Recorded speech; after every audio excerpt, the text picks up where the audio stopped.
The City of Soundsville is the name of this podcast, and as always, I am your host, Shadow Streak, and joined with me is my co-host, RJ Happ. Oh wow, you actually said your name this time and not just some other person or voice. Is that something I do? Yeah, you did Woody Allen last episode. What a choice. Woody Allen. Or whatever. That's I was a horrible way like, what the hell?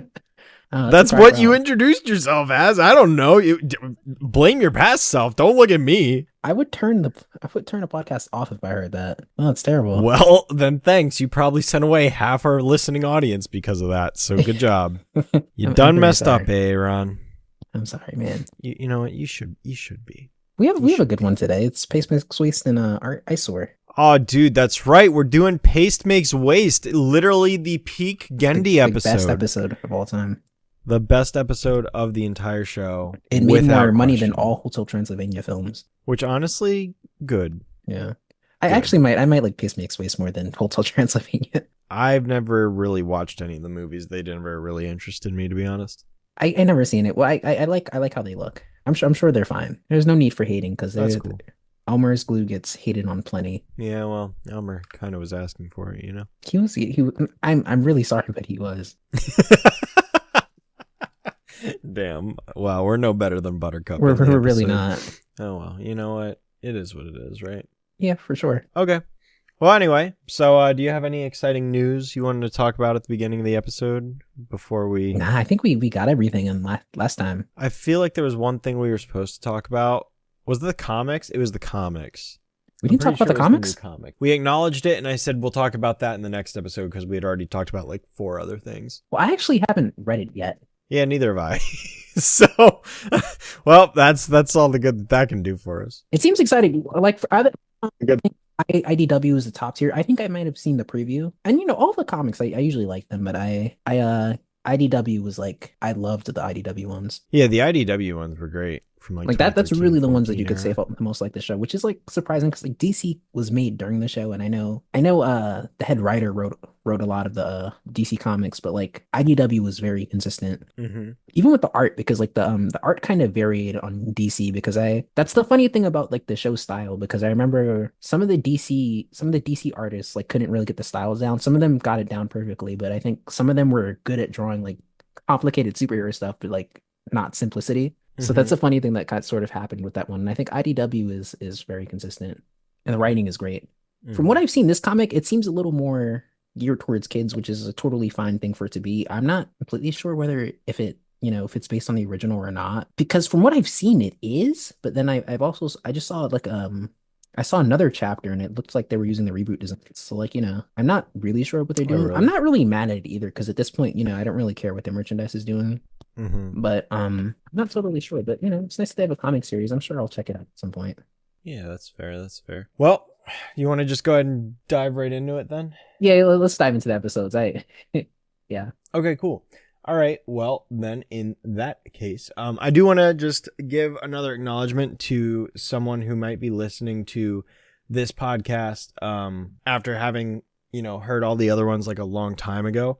But I just want to throw it out there. We are now on YouTube. So I have been uploading all of the old podcast episodes to YouTube, where you guys can listen. So if you're listening to this on Spotify, feel free to check us out over there. If you're listening to this on YouTube, feel free to check us out on Spotify.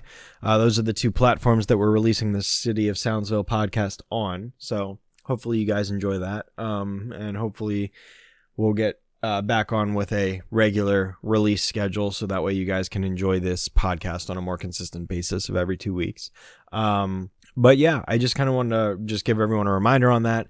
And of course, as always, you can check out me on YouTube, RJ on the that one site that, formerly known as Twitter. And I've added links on the YouTube channel to those pages, and if you're listening on YouTube, the links are also in the description of the video, I believe. So you can check us out there. Yeah. All right. I think we're good to go ahead and jump into this week's episode. So let's go ahead and do it. All right. So this week's episode is the 8th episode pairing of season 1. We've got 2 episodes, as RJ mentioned earlier, Paste Makes Waste and Ice Sore. We're going to start off with Paste Makes Waste, episode 8A. of the season. This is an episode in which It just sounds like you're procrastinating on talking about the episode. I'm literally giving the synopsis. Yeah, they don't need it. Come on. I literally give the synopsis every episode, RJ. Where have you been the last 7 shows plus like the 3 we you don't need to do recorded? this. Come on. You know what? Let's not be glib about this stuff. You know what? Look, I'm just trying to build up the hype because this is the best episode of the series. So, you got to give them, That's true. like little teases. You got to build it up. You can't just jump right into it. That ruins all the suspense and thrill of the experience. You just got to give them a little taste. So the little taste. Gotta give them the props. Is this. It's a radioactive fly. That's the taste. And it turns you into a giant glue monster. Which is exactly what happens So in this gross. episode when Elmer eats it because he gets bullied by Buttercup for eating paste and all the other kids. And it's an episode that teaches Buttercup not to be an asshole, basically. Which she forgets. Which she forgets later. But yeah, I mean, that's basically the episode, right? She bullies a kid, and then the kid turns into a giant monster, and then she learns her lesson because she made the monster mad. And then she says sorry, and then the monster's like, okay, I guess we'll go repair the school and not figure out how to turn me back to normal at the end. That's the funny thing. It's like the grossest episode. That's also the cutesiest episode, which is like, to be honest, actually, this isn't really that I was gross. gonna say, dude, compared to the later seasons, which we don't have to talk about yet, this ain't that gross at all. It's really not. Yeah, because like I think this is classified as the gross out episode, but it's not that gross, except for one scene, but it's like that's not really I gross. really wouldn't at all. Yeah, I really It's wouldn't. weird, but weird is good. Weird is good indeed. Is this the first time? This isn't the first time we've seen Miss Keen because of she was in a Gashun fight, Gazoon fight? Gazoon fight, whatever. That's like Gesundheit isn't a word I said a lot. It's okay. in my I life. forgive you. I forgive Yeah. you. First time we see Mitch though. Yes, Mitch rocks. I love See he what I did literally there? rocks See what I did there? so much that it says it on his shirt. You explained the joke, RJ. What the heck? I explained the joke. That's why it's so funny. Why? But no, and I love Mitch. Sometimes you just really like these characters who aren't like heroes. They're not villains, but they're just kind of there. Like the talking dog, like he's like the talking dog sort of serves no purpose, but that's kind of why I like him. I love characters, and it's also just an excuse for Tom Kenny to get to do Popeye, which is his favorite cartoon character. Right. His voice is so rough, and I love it. Which the funny thing, because I like Mitch so much, I'm sorry, but like, did you kind of laugh at the bullying? Towards Elmer? Yeah, like Yeah. I know that's wrong, but to be honest, I think the show is kind of ragging. I don't think the show was on Elmer's side either. I don't like when they were writing this. I don't think they were writing this from a moral perspective. I think they really did think like Elmer was weird. Probably. That's actually that's my earworm from this episode. Like Mitch saying, "I'm Elmer and I like eating gooey paste because I'm stupid." Because I'm It's stupid. really, Yeah. because I'm stupid. Yeah. I get what you're getting at though. Yeah, this is not a very sympathetic show. Did you ever witness any kids eating paste? No, In your I life? didn't. I honestly, it's weird. I mean, maybe it's a thing somewhere or it was a thing or what, but like not in my school. Was that like a baby boomers thing? I don't know. But they weren't even boomers. They weren't even I baby was gonna say, boomers. aren't That's they right. Gen X? They're Gen Xers. Yeah, was that a Gen X? I've never seen a kid eating glue, and I think maybe the kids were dumb back then, and now they're smart, I mean, or so it seems. Because like I don't know that I'd say I don't think people have gotten smarter. what? Come on. I mean, maybe compared to like hundreds of thousands of years, yeah. Well, that's a positive. No, evolving and all that. But I we're mean, like in positive- the we're last more- we're couple smarter than the generations, savages. no, not at all. I want to be optimistic. They could be smart. Hey, Maybe if they get I appreciate a the dose of chemical optimism. X. I appreciate it, and I try to be a glass half full person, but like, I mean, come on, I'm also a realist. Oh well, I'm not a realist, so I mean, I'm just kids looking are- at the kids facts. are brilliant right now. Like, let's look at the facts, right? All right.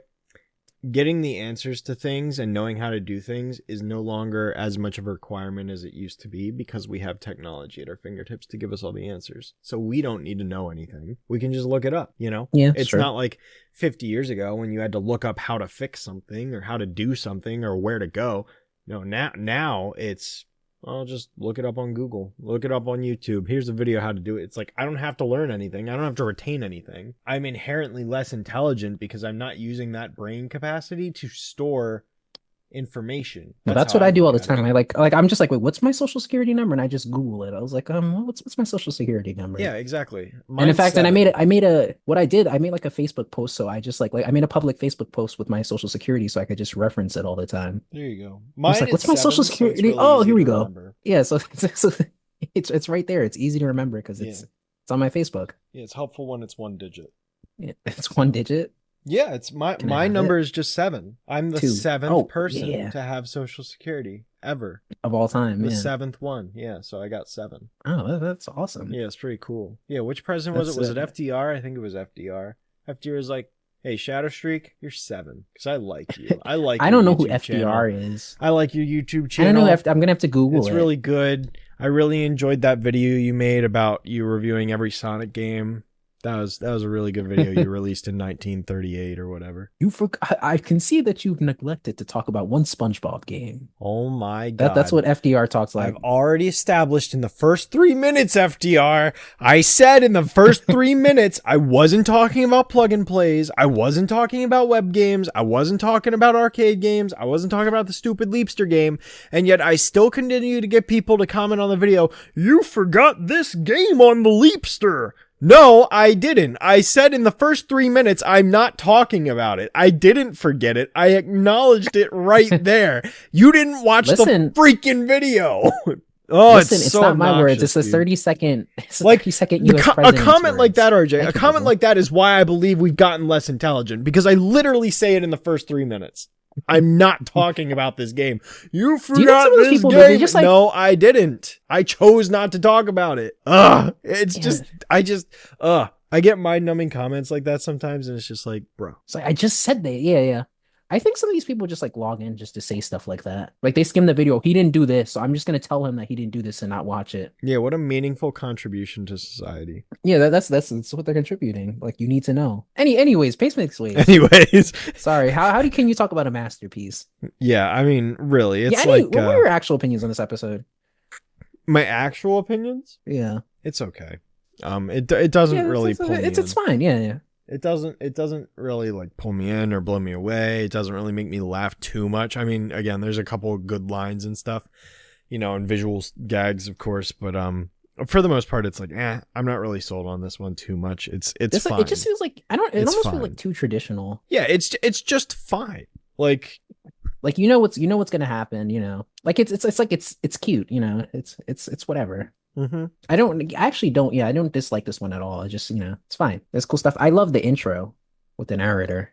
Mm-hmm. Because I think like we just got another like narrator interacting with the girls when he called them the Powerpuff Girls. Oh yeah, it's the the Powerpuff. Yeah, there you go. Yeah, which like they knew very early on that people were gonna screw up the name. Mm-hmm. Yeah, I mean they had it in like the promotional material. Have you ever seen? There's like this like they create. I think it's on the DVD set. There's like this I guess Cartoon Network had this thing called like Say What, and like it was like bloopers of like these cartoon characters talking. The mayor had to say like I consider every like Wednesday or something Powerpuff Girls Day, and like he kept he kept screwing it up. He's like, do you ever think when they named this show they thought what a pain in the ass and they bleeped it? So that famous Cartoon Network edge. I don't recall. And to be honest, I think people are trying to do that on purpose. I always think because it's like that like you can't be doing that on purpose. Come on, man. Perhaps. Oh, here's another disturbing thing. You see, I'm trying to remember if I talked about certain things before because we recorded this episode before. Mm-hmm. And whatever happened to that recording happened to it. So I'm trying to make sure I cover everything. But it died. But anyway, so I can bring this up. Did you notice a certain drawing in the classroom? The dad. Yeah. Mm-hmm. So this drawing has a history because I think it was originally. Do you remember the episode of Dexter where he turned Dee Dee into his mom to go to parent teacher conference? Mm-hmm. Very funny, blasphemous episode. It's just like him like fighting his mom. But there's when they have to go to like counseling, and I think they go to counseling with the school guidance counselors, and that poster is in the back, or the drawing of like a stick figure, an angry stick figure with like a alcohol bottle in his hand, and it just says "Daddy" on it. It's terrifying, and like that wasn't a guidance. Miss Keene, the freak Miss Keene, just has it like posted on the wall. Yeah, I mean, why And not? what about Miss Keene? Do you have problems with Miss Keene? The only problem with Miss Keene I have in this episode is the way she's drawn in that one shot where the girls blast off of the wall when they're all glued there and she's left and she sticks her Yay! arms up and she's like, yay! And it looks You terrible. see, my only thing is like, I don't. That's hilarious if that's an intended joke, but I'm not. Do you think that that joke was intended? No. That was like that's what I really couldn't tell. You could go either way because like if that joke was there on purpose, then like applause. That's very funny, but like I don't know if that's just like unintentionally awkward because it's so awkward that they just leave. Hiccup just leaves it there. It might be understated, but so yeah, either the best joke or like very awkward. I think the best joke is still that Elmer's stupid. I eat gooey face because I'm 'Cause I'm stupid. Yeah, It's so me. it I love is. the dumb kids that Mitch hangs out with. Which somebody did point out, like they don't which I maybe it's obvious, but like it wasn't obvious when somebody said it. Like they don't really have as many cartoon characters with like dumb voices anymore. Hmm. Which like for obvious reasons. I guess I'm not crying about it, but like, they're funny voices. Yeah, yeah, they are. And I love the pun names and they bring most of these kids back. Harry Pitt comes back. The only one that doesn't really come back by name, I think, is Wes going on. Yeah, what's going on? Who also, yeah, huge hypocrite. What a sick habit, man. Yeah, for real. Yeah, this episode has a few good jokes in it. Guy And sucks. I hate him. I hate Wes. What a jerk. he's a jerk. He's a jerk. Absolute That's jerk. why I think maybe Elmer actually killed him. That was the one who didn't make it. Oh, hell yeah. That makes sense. I mean, that's what happened. He found out what's going on. And of course, I just love the sequence where like the guy in like the lab, Hmm. like he uses this he wipes like this moron wipes toxic waste up with his napkin and then uses it on his face. Hell yeah. It's just, tentacles come out of his like face and he's like, oh, that's no good. Yeah. That actually that may be the strongest joke in this episode. I love that. Another, I'm a big fan of the funny expression. Like Mitch's eyes like get really huge when Elmer's turning into a monster, Hmm. and Oh then the kids yeah, are like, that "Hey, that one dude." shot. That's really weird looking now that I think Yeah, about it. Yeah. I enjoyed that. I thought that was funny. Yeah, I really enjoy like when Elmer's like terrorizing the city and he's like the one part where he like stacks up all the buildings like bowling pins and then like He's like, rips "Yeah." this bowling ball He's off kind of his cool. arm Yeah, and then like sends that that's why they forward. kept him as a glue monster. Like he's sort of cool as a glue monster. Yeah. And then I also really enjoy the gag where he picks up a school bus and then the girls are like flying at him and then he grabs They just another hit him. bus and on the bus it literally says It says another another bus. bus. Yeah. Yeah.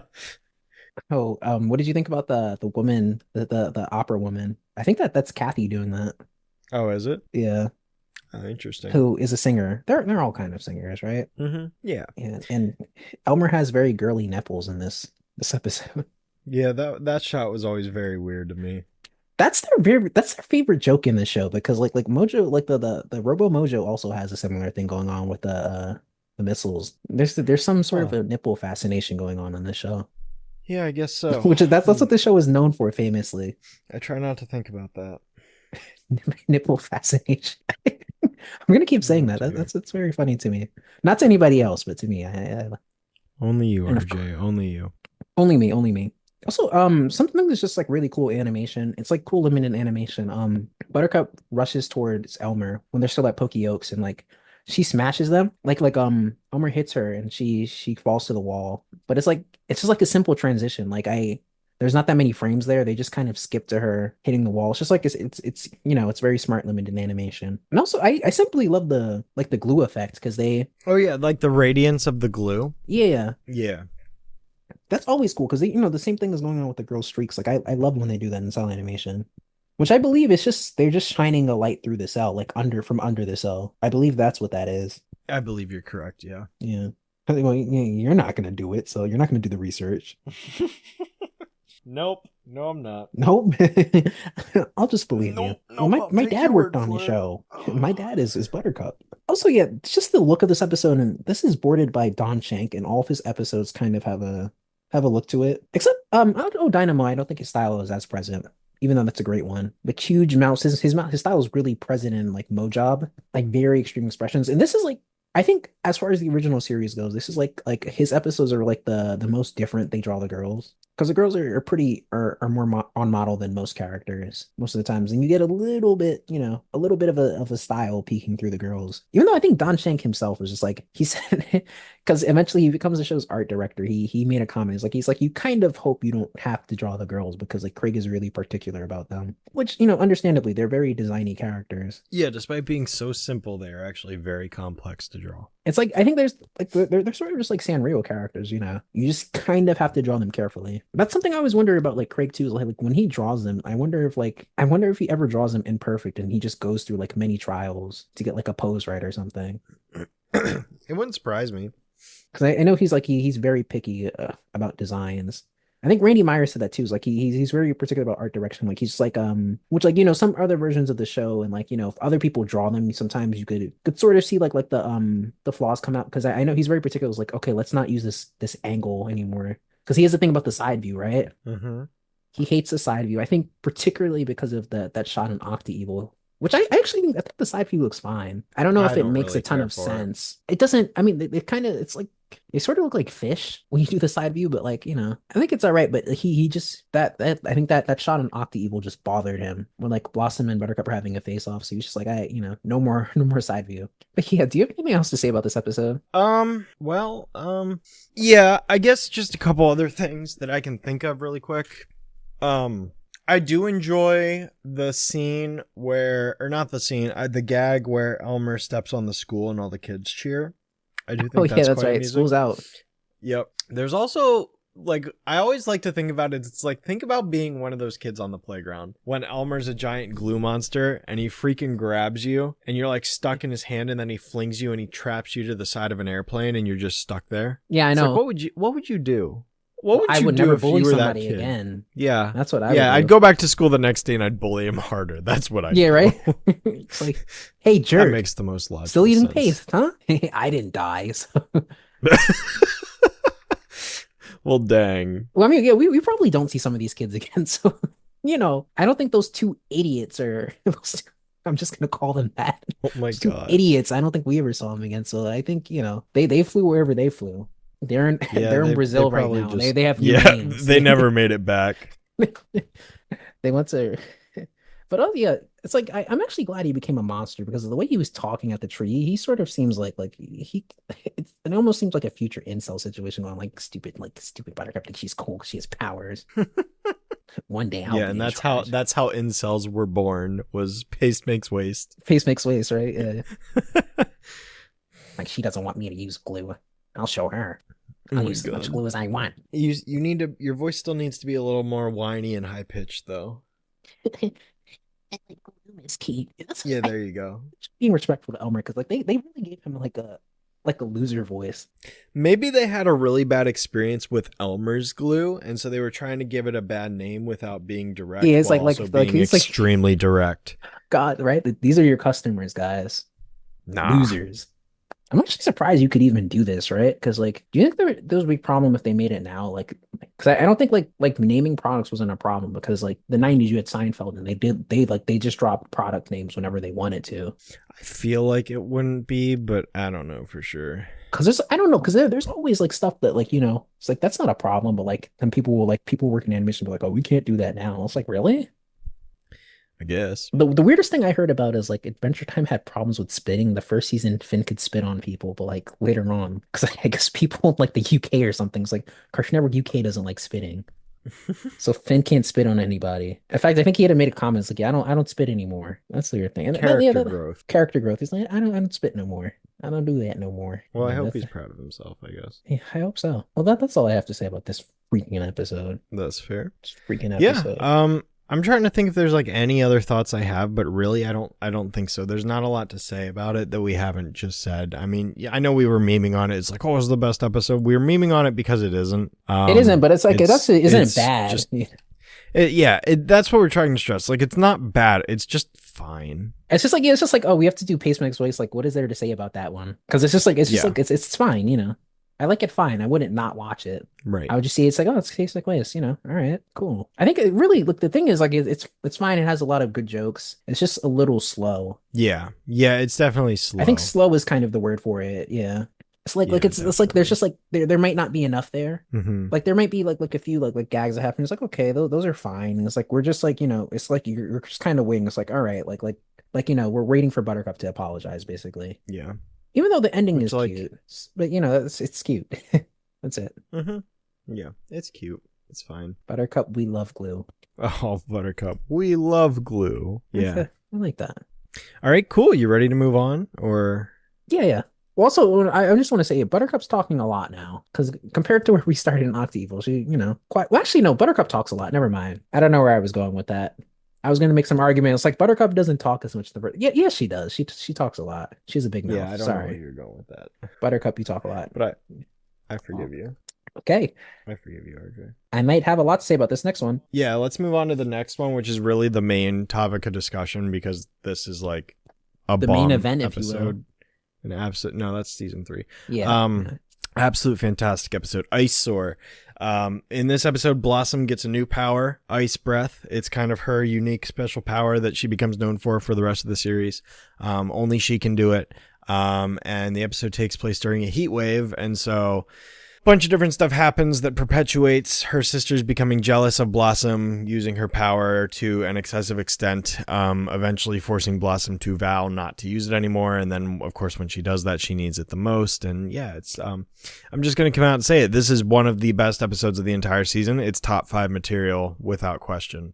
For me, at least. I mean, I think this is the episode where Powerpuff Girls finally like they made a cartoon that's like we have ascended just like standard cartoon, fun, whatever. Like this is like, Do you think this is the best of the season so far? so far, Yeah. yes. Well, no, I And guess it's thinking only about going it, up this from is like here. it's taking it to a new level. I understand what you're saying. This is the episode where, like I said, they ascend past normal, average, everyday cartoon. I mean, and that's not insulting all the episodes that came previously. It's just the first 5 episodes are all set up an establishment of like, here's our first intro. Here's our intro episodes for all the main villains, except for Princess. We're going to set up these characters. We're going to set up the girls and kind of just be like, okay, it's all introduction shit. It's like setting it up, but it's also just like also the people writing it, figuring out the girls and like who they are. Yeah, and then we get a couple episodes like episode 6, episode 7, episode 8 where it's like, yeah, we're okay, we're expanding beyond just intro episodes for these villains. We're actually trying different things, telephonies, major competition, whatever. Good episodes. But this one is like, this is the first episode about one of the girls specifically, Blossom. Like Blossom is the main character of this episode. She is the main character, and we are finally getting to explore the girls in depth. Yeah. We finally get to see, because it's like Octeville, there was conflict, sure, between Blossom and Buttercup. We got to see them butt heads a little bit, and Bubbles kind of, struggling a little bit. But like, this is the first episode where we're actually seeing like, okay, Blossom is now in a situation where one of her flaws is being exposed and explored. And we're going to see how the other 2 girls react to her flaw, that being her, kind of, what's the word? Not obsessed, but like, not awestruck, but she's like, I don't know if cocky's the right word either. No. And encapsulated, there's a word. It's on the tip of my tongue. There definitely is a word, but I understand what enamored. Maybe it's enamored. I don't know, but there's a word that I'm looking for that it's just not coming to me. But she's basically so crazy fixated on this new power that it's like it fuels her and she loves it, and she's the center of attention at one point at the school, and right. She just kind of lets it get the better of her. You're like on the audience, you're not really against Blossom, which I think this was an important one to see. Like I like all the I know people have problems with some of it, but I like pretty much all of the Blossom centric episodes, because I know when I was watching this when I was younger, I think originally Blossom was my least favorite because she was, I found her stuffy, I didn't think she was as fun boring one. She's not boring. She's a fiery redhead. She's a fiery redhead. Yeah, it's like I needed episodes like this. It's like, oh, well, she's flawed too. She's also fun and has problems. And episodes where you get to sympathize with her. I think that's very important. Yeah, but I honestly I do think that this episode is like it goes above and beyond, because it's like from a production standpoint, it's like there's really incredible design and thought put into a lot of like the scenes. Like One of the best scenes well, I love like just the intro for starters. It's very red. It's very empowered. Like the heat of the sun and just the visualization of the heat wave impacting the cartoon. It's like they didn't just draw these characters sweating. Like they filled the windows red. They did like a watery, like light refraction effect to make it look like heat is rising. You know, like when you're looking at the ground on the horizon and you can see the light being manipulated. Like that's what the heat's, they're basically just replicating that. And I think what they did is they took like a thin layer of like water, like maybe on like a plastic container or something, and put it over that and then moved the water around and slowed it down. They did this in post. I don't think so. I think they did like a watery type thing and slowed it down a little bit. But either way, who's to say? We'd have to get someone to confirm that somewhere. You're left, because when I'm looking at Discord right now, have you ever seen that? Like there was like a lady on like what was it like one of these like judge shows? She's just like, how are you guys doing? Are you all right? And she's like, no, you're all left. And like all the judges just like voted no on her immediately. She's trying to do comedy. It was so mean. Deserved. It's like, well, you know, that's what you get when you tell dad jokes. So, but yeah, and then like there's another scene when Blossom's like, you know, essentially she's filled the entire playground with snow, and like the background isn't like a traditional like white background, like, you know, a white overcast sky or whatever when it's snowy out. Like it's this mix of like blue and lime green. And it's like got this really cool contrast effect, like from the horizon to like the sky and the way it transitions. And then you've got like the snowflakes just kind of like they are. Oh, you're talking about when she uses her ice breath, right? When they're on the playground. Yeah. And it's like the snowflakes are in the sky like the clouds. Like that's the design that they went with. And it's like it's super unique and interesting. And it's like, man, this is so cool to look at. And it's like when I think of snow, I'm not thinking of lime green into blue. That's not the kind of skyline you envision, you know? Right. Yeah. It's like it's pure creativity. So I think it's really cool. Yeah, it's both cool. You know, that whole scene. And again, I love the other thing that they do, especially as the episode goes on, is like they really emphasize the sun more and more and more. And again, similar to what they did with Elmer, they presumably shined light through, you know, to really capture the intensity of the sun. Like it's this super bright spot every time it comes on screen that you can see the lights basically shining through the cell or the background or whatever, to create that sort of like visual light imagery that is super contrasted against the hand-drawn characters and backgrounds. And what I love, and that's a great thing about this show, right?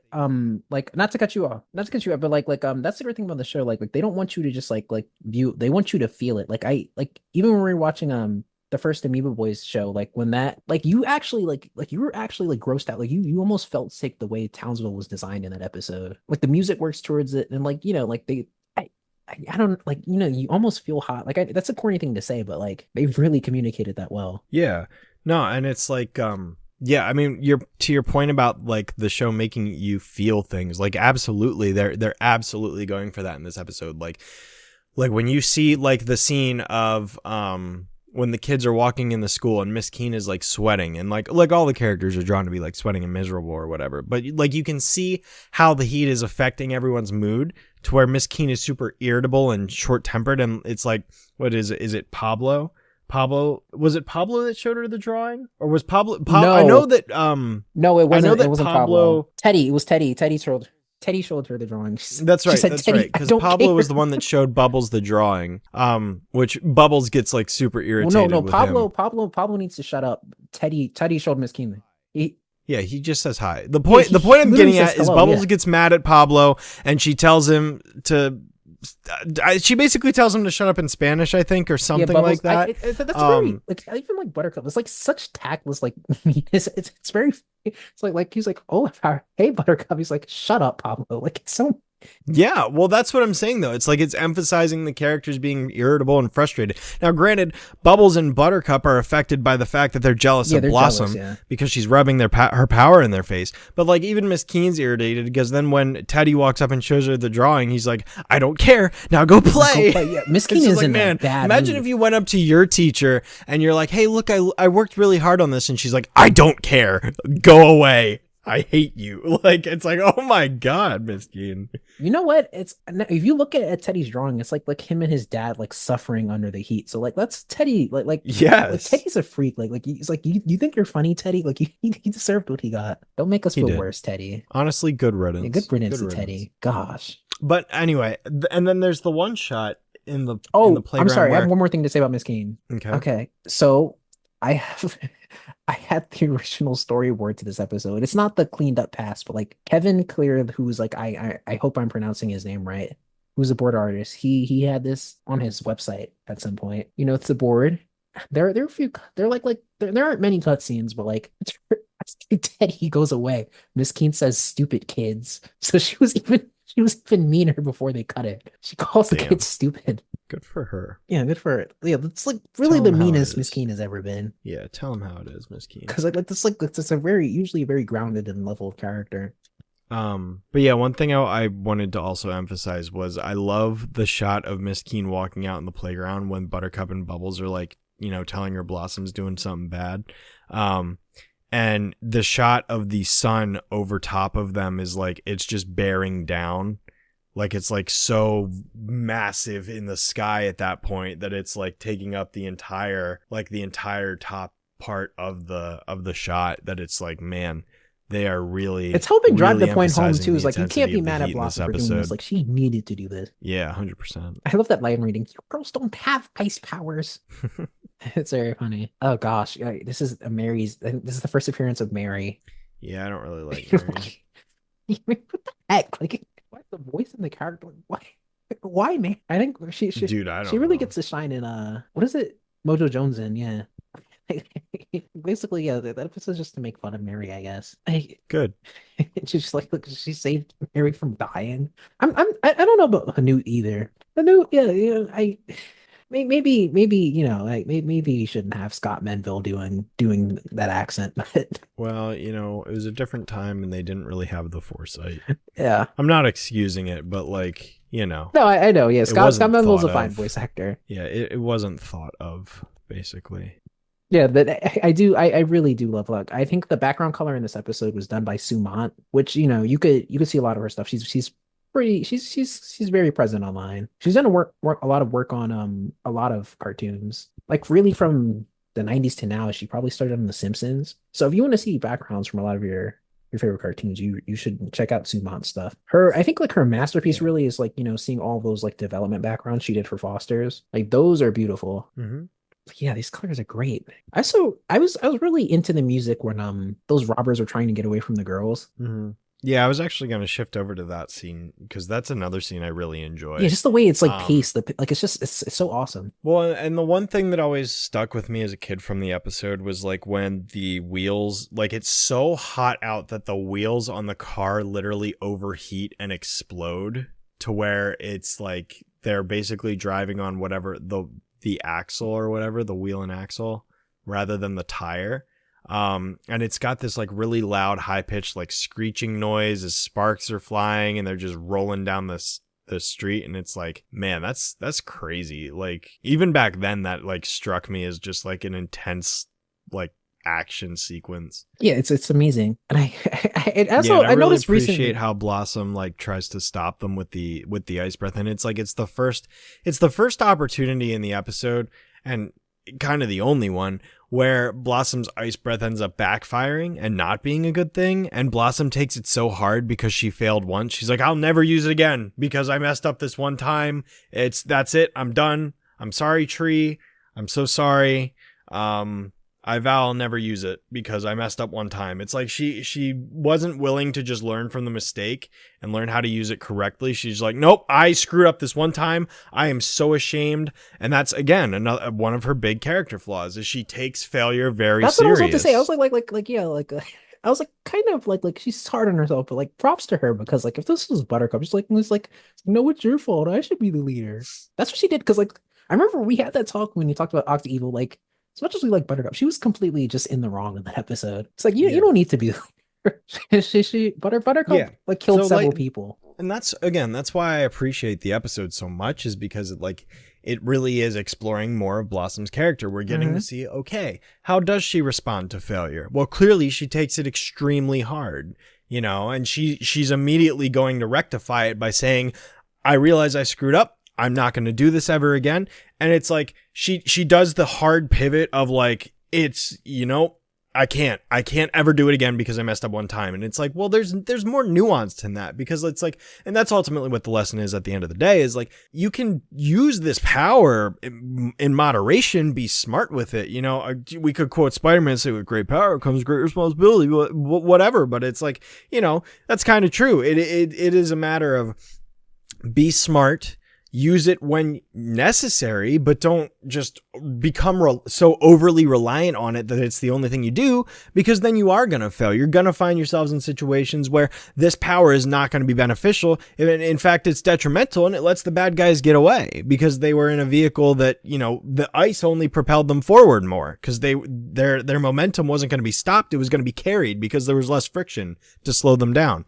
It's like, that's kind of the whole point that Blossom is meant to take away from it, because she's so blinded by her admittedly ego of failure and how she's responding to that. She's like, no, I can't do this anymore because I need to be a responsible hero who can't fail. I'm not allowed to fail, and it's like, it's just cool to see how she responds to that. And then obviously immediately after this happens, it's revealed there's a giant meteor heading towards Townsville. That's why there's been such a heat wave lately. Goodness gracious, great ball of fire, or whatever it is. However that song quote goes, I think that's what it is. Is it goodness gracious, or I don't remember. I didn't even Either catch way. it. It's a reference as to a obvious song. as it is. But... And the mayor's like, he's looking at it, and Miss Bell, I love the part where he's like, oh, I see a giant fireball. And Miss Bellum's like, that's the sun. And then for once the mayor's like, no, there's another giant fireball. It's like, oh my God, the mayor was right about something. How about that?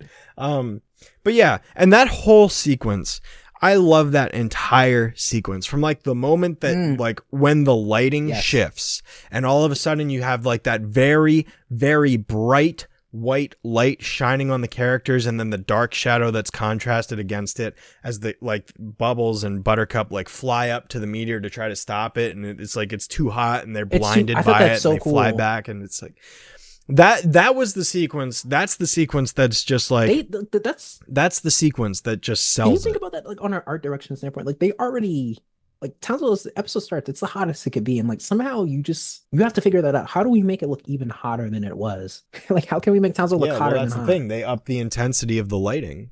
That's you really like, even though it's just a simple color palette, it's like, oh, Townsville is like doomed. Yeah, I mean the people are screaming, and then it's like, you've got the terrifying shots at the start, and then like eventually the music kicks in, and like the screen starts to shake, and it becomes so intense, and then like you can see the shot of like Blossom just, it's like she's accepting death in a way, to put it like in that perspective. I guess sins. It's like she's like, nope, I'm a failure, I can't do it, even though it's like, this is your chance. And but I love the way Tara delivers Bubbles' line where she's like, just the way she inflects her voice. I can't remember the direct quote, but she basically like changes for the first time really her pitch of like, yeah, and she like, just the way that line's delivered is so good, because it really reflects the intensity of the situation and how drastic things have become, to where, Bubbles is like, we don't have any other choice. Blossom, you're being ridiculous. We're all gonna die if you don't do something, and you can do it. We really need you to do this right now. And Blossom like gets over herself. That's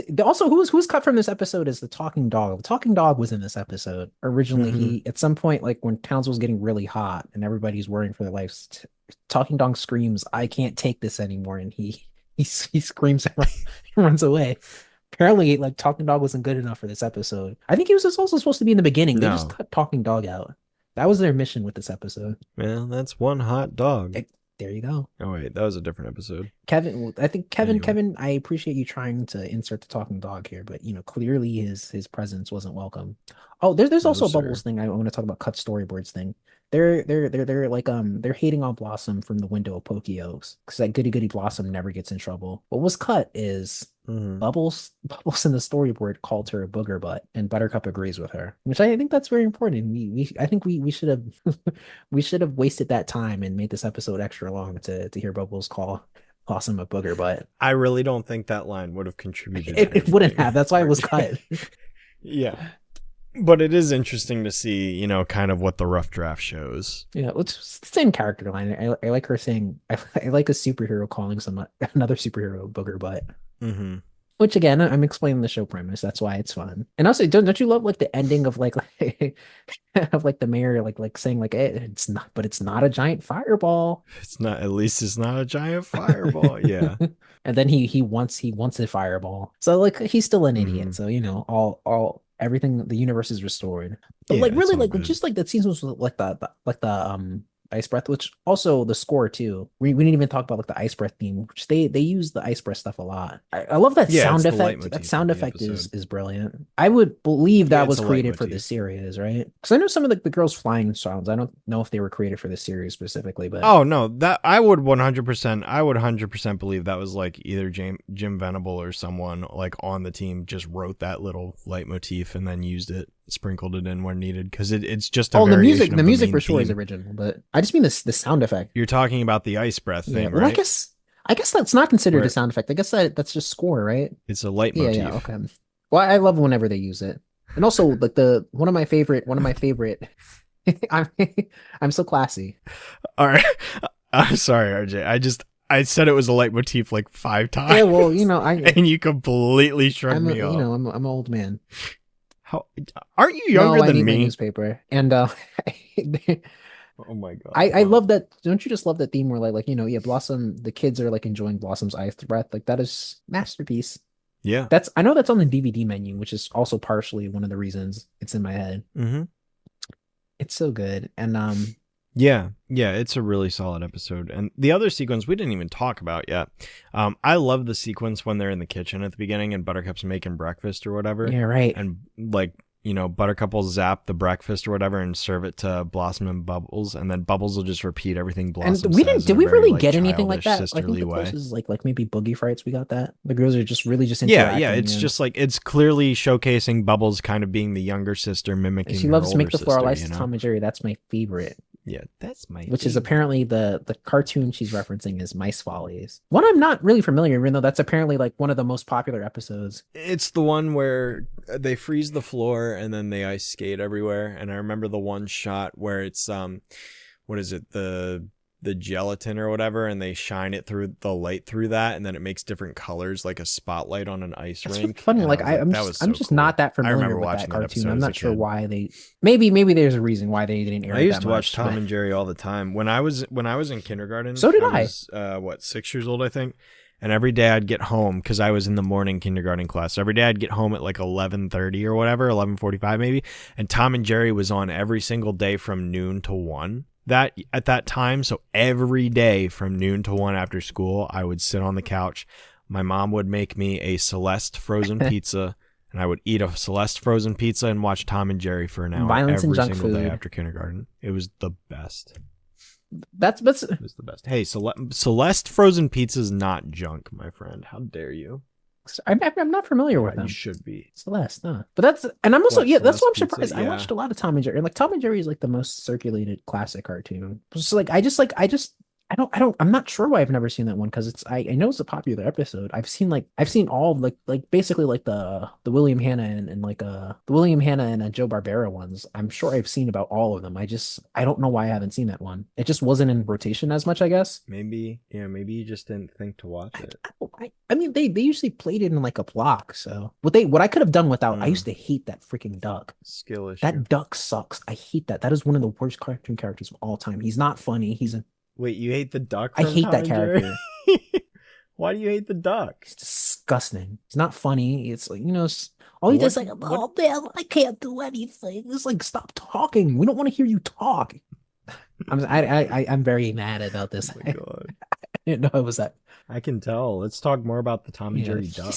he sucks. I don't even know his name, and I believe Hanna-Barbera used them again, and like when they were making like Yogi Bear. I don't like that type of character. Yeah, they're like, hey, RJ really. Hey, boo boo, you hear about RJ It's like hating this character? Let's use him in him our again, show. Yogi. Okay, Yogi, let's use him again. That's what we rip. Really piss off RJ. Ripping things off is the Hanna-Barbera way. Hey, boo boo, you're speaking my language. As long as it's not original or funny. I guess this is a Hanna-Barbera Oh my production. We're God. kind of biting the hand that feeds us, right? Yeah. Yeah, but except it's not original. It's not a rip-off of some other actor or show. It's not like, this is a... Well, I was gonna say, if you consider the fact that every reference or every episode has like pop culture references, is it really original? Well, I don't know. Suck. They didn't take a sitcom and put them That's in a joke. Of they course, didn't it's put original. they didn't take a sitcom and use the same exact characters and voices and then like put them in the Stone Age. Which even like I like the Flintstones, but it is a And then they rip-off, put them in the future after. and then the future, like they're not a very original company. Even though I like their stuff. There's very good like drawings and art in a lot of those shows because Was Captain Planet Hanna-Barbera? I think that moved. I think it was like both Hanna-Barbera and DIC. Depending on the season. Yeah, did it originate from Hanna-Barbera? I don't. Maybe Hanna-Barbera did second. I think it was maybe DIC first. Oh, okay. Oh, you're not going to call it Deke? I guess maybe I did that by choice. They didn't make themselves look so good there. You made the wrong choice. Which yeah. Gosh, what a depressing animated studio. Oh my gosh. Yeah. And Filmation too. Well, Deke made the Sonic cartoon. That doesn't save the studio. Sonic Underground. Oh gosh, they were in business. Their evil was in business for so long.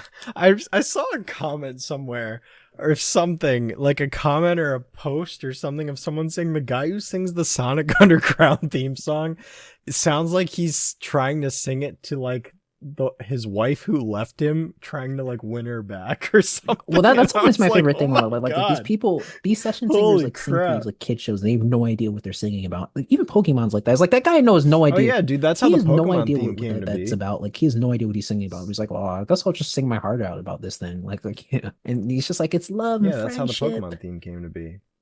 Like it's not like I wouldn't call the Powerpuff Girls anything soulful, but like even I don't think Biss knew what the heck they were singing about either. No, they knew about, watch out. It's the Also, yeah, it's Roach Coach. They knew Roach Coach. Well, that's like they watched every episode. It's like, well, Roach Coach is such an important character that I think he's earned his keep. I mean, we talked about this during the Insect Inside episode. Roach Coach was so quintessential that they literally were like, we need to put him in all of our bumpers because he's going to be a recurring villain that shows up all the time in this show because that's how prominent he is. So we need. That's him what to the be kids say when like the Powerpuff Girls playsets came out. I was like, where's Roach Coach? Yeah, I remember being a kid on Christmas and I was like, oh man, I can't wait to get my Powerpuff playset. And there was no Roach Coach figure. Where's Roach Coach? Like Mojo Joe? No, Roach Coach. Yeah, I don't want Fuzzy or him or the Gangrene Gang. I want Roach OG. Coach. And he's sick of this of us humans coming infecting the planet. That's really funny. Roach Coach hates that we're alive. Blah, blah, blah, blah, blah, blah. Only a matter of time. It's 8 o'clock. It's 8 o'clock. I also to go back to the episode. Actually, I have to say I do like the expression. just go back to this episode we're covering at the moment. I really do like. Oh, do you? Buttercup saying "so blow on it," and Blossom just makes a face at her. So blow on it. I love the way that it's delivered because you can clearly tell they cut the audio before she finished that sentence. I didn't notice that the first watch. Yeah, I don't know why they're cutting off E.G. Daily, but they did. Maybe she cursed. I'm really her curious out. to know what the second half of that line was. So blow on also, it. I really want to hear what the outtakes are like on the show because I heard stories and like I remember Kathy said like Tara and EG would like do like would imitate people they saw on like the Jerry Springer show. That was apparently the dynamic. Tara and EG were like very like not rowdy but like they were pretty fun. Tara were they rowdy and rough? They're rowdy and rough and Kathy was very like basically Blossom. Really well behaved. Good for her. She was later. The older sister. Yeah, but this episode is freaking brilliant. And yeah, it's really like it's a step up. You're right. It just is. It is. It's like this is where it moved to the next level. Because I think the next this one has the best of, mix of like it's like the perfect mix of like character, like humor, and also cool sequences. That's really what makes a good episode. And like also, yeah, it's got good action moments between like again the car chase and the meteor sequence, and then again it's like the music's on on point, top notch. It's like they've even got a leitmotif in there. It's like It is a character story. It's not a super, like, it's not the super epic, amazingly deep character story where there's like 500 layers or anything. It's like, no, we're going to take one of the girls, we're going to put her in a situation for the first time and see how she responds to it. And that's all you need. And it's like, it's cool because it's like, the episode isn't just sitting here telling us, oh, Blossom, you should do this. Like, it's like, that's not what the takeaway is. It's like, yeah, we have a couple lines at the end where Blossom's like realizing like, oh, it's like, I used it all up, I guess. And then she breathes fire, it's like funny, but it's like, it doesn't sit there and like, it doesn't hammer in a moral. It's like, it leaves it there for us to interpret it how we want to.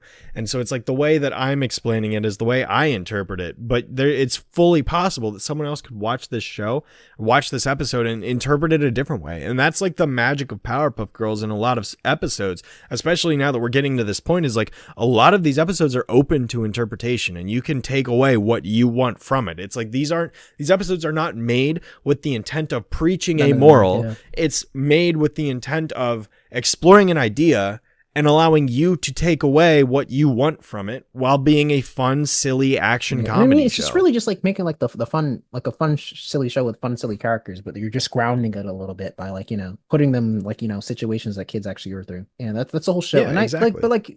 I think the reason 100%. why this takes it to like the next levels, I don't know, because like some of the ones before, as much as I liked a lot of the ones that came before this, it's like there were like a few of them where I was just like, okay, well, this is like, I don't know. Like I was like, some of these like there might be one or two of them that like are a little slow to us. Just a teensy bit show. This one isn't slow at all. There were some of them that I even had just the balance of like action and humor. Because I was like, I remember we were watching Mommy Fears, even some of like Octa Evil. I was like, this is like almost like a soap opera, and I don't think that's intentional. So I don't whatever that balance of like I guess drama, action, and like jokes. This episode does a really good job of it. Yeah, no, I mean without question. Because Mommy Fears, it's fantastic. Like, it's a little more straightforward than it should be. This is perfect, and it only gets better because like maybe the next one will probably be a long one.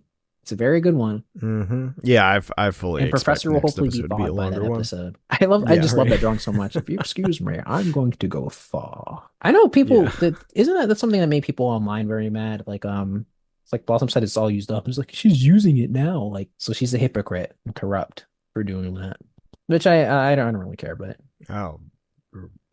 that's it's news to me. I didn't know there was controversy. There's controversy about everything. I've seen like polls, like I've seen some like we're about to review Bubblevicious, which is like the most popular episode, and like really like, and it deserves that status. But I remember I saw something. It's like I hate this episode because Bubbles doesn't get punished for her crimes. It's like, what does that mean?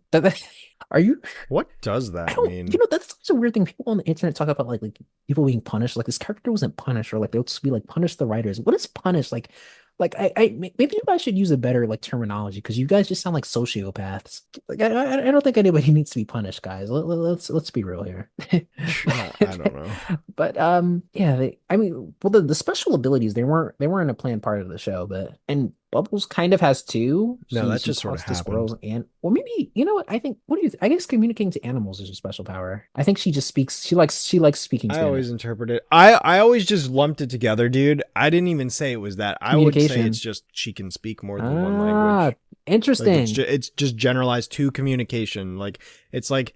You can just consider speaking with animals other languages. Like she's not just bilingual. She's like infinilingual or whatever. Like she can just speak other languages. She knows Spanish, she knows Japanese, she knows animal or whatever. I just always lumped it together as one thing. It's just, like you said, communication in a nutshell. And then Buttercup,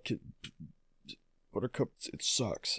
I don't know. I've never been able to come to a solid conclusion on Buttercup's whole thing. I know we'll get to that. What you mean you don't know how you feel about it? Like I've been torn. I can't decide if I like it or not because it's like on one hand, it's brilliant. It's genius. It's hilariously brilliant. But at the same time, it's like, man, I can't help but feel ripped off and bad and not satisfied. But it's even the narrator felt ripped off. I don't know. I just can't pick a side on it. I can't pick a side, but we'll get there when we get there. There's no need to go into that now. Do you have anything else you want to say about Ice Soar, or are we good to wrap this up? Well, we could spend the whole day on Case Makes Waste, but I think we're good. Okay. All right. I kind of agree.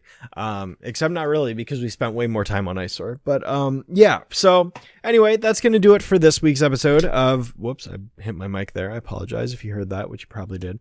That does it for this week's episode of the City of Soundsville. Hope you guys enjoyed. We're going to wrap this up with a couple Q&A questions that we did not get to last time. At this point, we're all caught up. So next episode, we'll be looking at whatever you guys posted on episodes 6 and 7. And then from there, we'll just kind of pick and choose as we go. That being said, now, if you're listening to this, feel free to upload, or rather post your questions to either Spotify or in the comments of the YouTube videos. We will be looking at both. So it doesn't matter which platform you're listening to.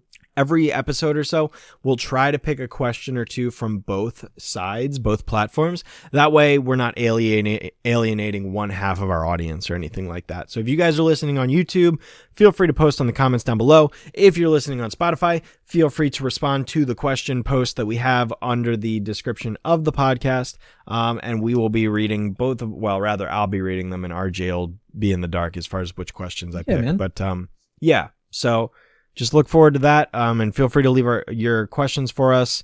We're really excited to answer them. So feel free to ask us anything other than, what are your thoughts on this episode? Because we'll be doing a podcast about it eventually. So there's no point in asking that question. We're not going to answer it. Ask a question that you really want answered, because then we'll probably actually read your name off and everything. So if you want your name read off and immortalized on this podcast, ask us a question that is actually, answerable. So yeah. Anyway, RJ, we got 2. So this is this is a question these are both questions actually from episode 5 when we did Boogie Frights and Abracadabra a while ago. Mm-hmm. So the first question comes from Redstreak94, who says, love the podcast so far. I guess the question I have is, have any of you heard of fan projects, and are any your favorites, i.e. PPGD, which is a personal favorite of mine? Do you have any fan projects you enjoy? What was my answer? Tfue made a couple of fan-made Powerpuff Girls games that I think are really cool. TIFU. Yeah, I remember Tfue from a long time ago. A lot of them are still left. They made like a... We were on a server together at one point, right? Tfue was on that server, right? Yeah. They also made a few games. They made a few. I'm sorry, the name escapes me. There was like a 3D. They had like a 3D model creator. For that's like, I think that was like their last project. Powerpuff Girls Creator, which is, it's very nice. I prefer it to Powerpuff Yourself, but of course I would say that, right? But it's a very nice character creator, and you can find them very easily. They made the 2 fighting games. I think it was it PPG 3 or Z? I'm so far, because it's kind of been a while. They're very fun, and I remember she made it. Well, they made it. I'm messing everything up. It's been a while. I can tell you're messing everything you can up. Tell. And I didn't mean to say that. I don't think they're actually a girl. RJ, you're messing everything up. They made a update, I think, more recently of that game, but. Yeah, that I think that's my favorite fan project. I also liked something. I remember I saw something. There was like some Newgrounds animation, like the 2000s, that kind of looked like the movie that I was impressed with. I think somebody uploaded it on YouTube. I think I know what you're talking about, because I was gonna say I remember a Newgrounds animation or two. Yeah, I was impressed with that. And I'm impressed by a lot of the I guess I like when people make like custom like plushes. I'm very I'm very in awe of that talent. Those are my answers. What about you? Mm-hmm. Yeah, as far as like I don't know. Other than like I definitely know some Newgrounds projects. There's a couple songs that people have made over the years. The original metal song that I used all the way back in like my original videos. Actually, I think I used it all the way through my entire reviews for the first 5 years. There were some songs, you said? By Between Hell and High Water. Was a metal cover of the ending theme by Biz. And I really like that. I remember in 2013, I tried, and this was back when people didn't really do the whole music remixes of like popular stuff yet. Like the only thing that was really being done for at the time was like MLP. But anyway, no one had really done it for Powerpuff Girls, so there weren't a lot of fan songs at that time. There have been plenty since. And a lot of the remixes were bad and whatever, and like that instrumental theme was like the only good one I could find for the longest time. I did eventually find like 1 or 2 other ones that were decent, but I have to So like I remember back then there was that. I also have to shout out now that you're talking about fan songs, I did like there was a I don't know if they're still doing this, like some channel called like it was like Saturday morning slow jams. They did like a they did a version of the Powerpuff theme. I did like that. Mm-hmm. Yeah. Yeah. Like I said, there's been plenty of songs made since then, but like in 2013 there weren't any.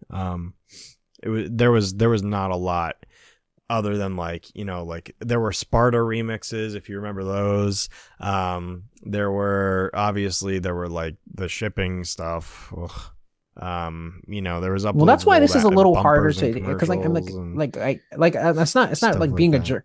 There's not a lot of like fan projects like when I like, because like I could think of another fan base, like I don't know, Sonic the Hedgehog, where it's like there are people making games, there are people making animations, there are people making like full-blown fan movies, like they're doing all of these different things, and it's like there's some of that for Powerpuff, but like it's not to the extent as like other fan bases, mostly just because like some of those fan bases are bigger on the internet than Powerpuff. Powerpuff's not a small fan base by any means, but it's not to that level. And just like as far as like community projects go, outside of like maybe like fan fiction, I guess I don't really see a lot of it. I mean, I don't know if you I don't really know any fan fiction, but that's I was going to say it's a little harder because I don't think we're as familiar with fan stuff for this show, because we're kind of boring fans who just watch the show. But I mean, like I don't think there's a lot of projects to hear of, because like people will at me on Twitter, you know, or the site formerly known as Twitter. They'll at me on like anything Powerpuff related. People will be like, hey, you see this? Hey, you see this? And it's like, I don't get a ton. Like I've seen, you know, individual stuff, and I've seen like an animation here or there and, you know, whatever, but like there's not a ton of it happening outside of like, you know, art and fan fiction. And there's nothing wrong with those things by any means. I'm not trying to like downplay that, but I'm just talking like as far as like community sort of stuff, like I don't know. And I'm also not on stuff like Amino, which I think is still where a lot of people congregate for that sort of thing. Yeah. But so this is half of it's us being out of touch, but no, it's the children who are wrong. It's the children who are wrong. Yeah. So hopefully that answers your question. I've also never read PPGD, so I can't speak to that. I've never read that. Yeah. Yeah, but I know it's mega. I'm sure that there's some like comic creators I'm sure I used to like, but I just don't. I kind of don't remember a lot of them. Yeah. All right. So that's that question. Second question comes from Bacon. Bacon says, I don't think other people notice how different Bubbles' voice sounds in seasons 5 and 6. Have either of you noticed this? And why do you think the voice changed drastically? Yes, 100%. No, I noticed that. I noticed absolutely notice it. Absolutely. I don't know how you don't notice it. It is so apparent that Tara completely changes the way she voices the character. Why do I think it changed? Well, I don't think it's so much change. Well, what it is like I think like originally she was kind of more doing like just like a cutesy like little kid thing, and I think she started getting to this thing where she goes crazy a little bit more, like she mispronounces things and gets excited or like screams, and it's like it's charming, but I think they might have went they probably like if they wanted to, they could have told her like, all right, could you do that a little bit less, but they didn't. Well, to be honest, the character I think all into three of the voices changed, and I think part of that has to do with technology improving, like sound quality. I don't think improving. it's that. No, I think it do, because if you listen to the audio quality of season 1 compared to season 6, there is a stark difference in the microphones being used. I mean, sure, but like I think it's really like I'm sure it's like I would only say it's like 10%. It's not changing the timbre of their voice. That's them doing it themselves. That's the direction and the way they're portraying the character. But I mean, in terms of the crispness of the audio quality, if you listen to Blossom speak into a microphone in season 6 and compare it to the way she's speaking in season 1, you can hear a difference in the quality of the sound. Sure, but I think it's a lot of it is just like the performers. Yeah, but it sounds like they're sitting in a different room. Which I don't think they were, but no, I absolutely hear it. It might be the difference in directors it's too. So because easy I think, to distinguish. because I think originally, I think Craig and Gendy were directing the show, and I know by later seasons it was like Colette Sunderman, who a very good voice director, but you could probably maybe you hear the difference in voice directors too. Yeah, I mean, I think direction could have part of it, because the timbre is definitely noticeably different. But I'm gonna insert clips so that everyone listening can hear it for themselves. I'm gonna insert a clip from Blossom saying something in season 1 and season 6, and you'll hear it back to back, and you'll hear exactly what I'm talking about. Yeah, but I think that the most like pronounced evolution is Bubbles, and just because like it's like the characters evolve all the time, but like I think like that's like I really don't have a problem with how the other actors evolves, because like it like it is what it is, and like I think EG found out a lot of cool stuff with Buttercup. There's some funny performances she does with Buttercup later on. Like I like it all, but Bubbles I might have to, if I'm being a little bit critical of Tara's performance, I think I might like where it was in the beginning. What do you think? No, I agree. I think the first 4 seasons is how Bubbles should because I am noticing a little bit, like, because I know like you might see the occasional complaint about that, like you see a clip online, it's like, man, like that is shrill. I'm just like, sometimes I hate to say it, but a little bit it is. Yeah, it is just the way it evolves. So like so I that's one I might prefer. I do like when she gets crazy and she says weird things, but they that might be overdone a bit as time goes on. Mm-hmm. And again, if they really wanted to, they could have just said like, hey, like Tara, like just do this regularly. I think she probably said herself once that I think she, like when they were recording takes, like they were telling her, okay, that was like that was really like piercing and loud and high pitched. Mm-hmm. So she'd have to record it. But like, yeah, if they really wanted her to go back, they would have. I don't even know if it was a change. I think it was encouraged. Like it feels like the character involved, because like what she did was encouraged, Yeah. So maybe I don't know. Maybe I wish that wasn't encouraged so much. Like no offense. Like, like season is it the first 4 seasons, Bubbles? I'm a little bit, that's kind of how I like her sounding a little bit more. The more like sincere, like sweet little girl qualities a little bit more than high pitched shrieking. It's still funny, but you could go a little bit too far with that, because I think it could be off-putting, especially if you're not a hardcore fan. I'm sure some people who are less hardcore fans probably have less tolerance for that. I don't know. I prefer where she started out, but no, you're not the only one who noticed that. Yep. All right, cool. Again, they all evolved, but mostly are. Yeah. All right, cool. Well, that answers. Hopefully, that answers your question, Bacon. And like I was saying, feel free to post your questions down in the comments of the YouTube video or in the Spotify section, and let us know what you want us to answer for the next couple of episodes. So, with that said, we're going to go ahead and wrap up this week's episode of the City of Soundsville podcast. Hope you guys enjoyed. As always, feel free to leave your, your thoughts down below as well. You don't just have to ask us questions. You can let us know what you think of the show, what you'd like, maybe future ideas for what we could talk about. We've talked about a couple things before of what we might cover in the future, or anything like that. So feel free to let us know. Also, let us know what you thought of the episode. If you liked Ice Store as much as us, if you hated it, if you think Paste Makes Waste is the best episode of the series, anything like that, feel free to let us know. And yeah, we'll go ahead and wrap things up now. So you got anything else you want to say at the end of the show, RJ? Heck no. Okay. All right. Well, in that case, we will see you guys next episode when we talk about 2 of the most popular episodes from season 1, without question, Bubble Vicious and The Bare Facts. So episode 9A and B will be our subject of discussion next week. Hope you guys are looking for, or not next week, 2 weeks from now. Or if you're listening to these after they've all been released, then like literally in like a minute. So hopefully you guys are looking forward to that, and I know I definitely am. So I can't wait to record that episode. So we will we'll be doing that. All right, cool. End the podcast. I don't care about this stuff. Don't close it out. Come on, we got to get out of here. See you guys later. Just for that, I'm just gonna draw it out just a little bit longer, just because. All right, now we'll end it. All right, thanks, guys. Oh, Blossom, I still think you're cool. So once again, the day is saved, thanks to the Powerpuff Girls. So long, everybody.